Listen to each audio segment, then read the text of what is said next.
En aval, ben, avant de développer une famille, tu risques d'abord de commencer par un couple. Enfin, c'est comme ça que la plupart des gens font. Et je crois que c'est super important de réfléchir à la manière dont tu veux procéder. Aujourd'hui, la tendance, c'est un peu de papillonner, se dire, bah, tiens, j'ai une copine, mais j'ai pas de plan à long terme. C'est juste pour essayer, pour tester et tout ça. Et je crois que c'est pas super constructif de démarrer comme ça.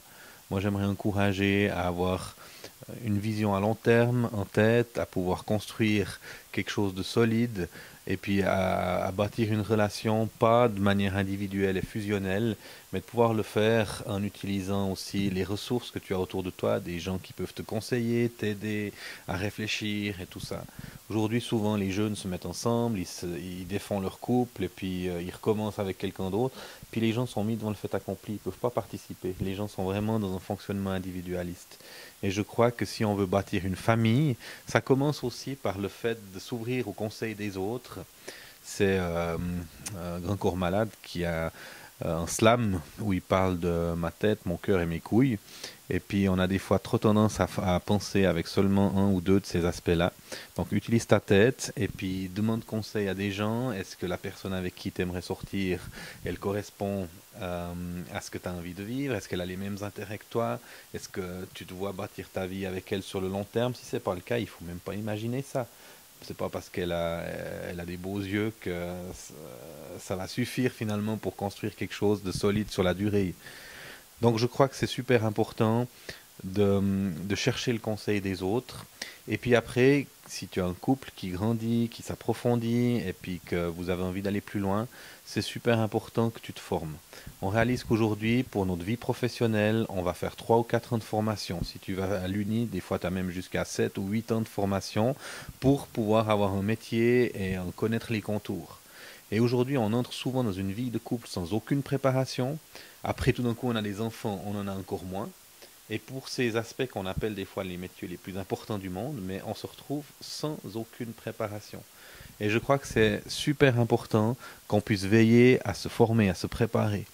Aujourd'hui, on essaye d'accompagner des jeunes qui veulent se marier et on a des cours de préparation au mariage. On les suit aussi après le mariage parce que là, on passe de l'idéalisme à la réalité.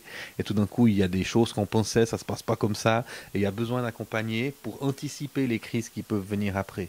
Et ça demande qu'en tant que couple, tu sois pas juste fusionnel. Moi et ma copine, seul au monde, c'est romantique, c'est génial, mais que tu t'ouvres aux autres et puis que des gens aient droit de regard sur votre vie, non pas pour vous contrôler, mais parce qu'ils vous aiment, pour vous conseiller, pour vous accompagner et vous aider au moment où il y a des germes de crise qui sortent, avant que ces germes ils se développent, puis ils deviennent des trucs insurmontables, puis vous êtes forcés à vous séparer.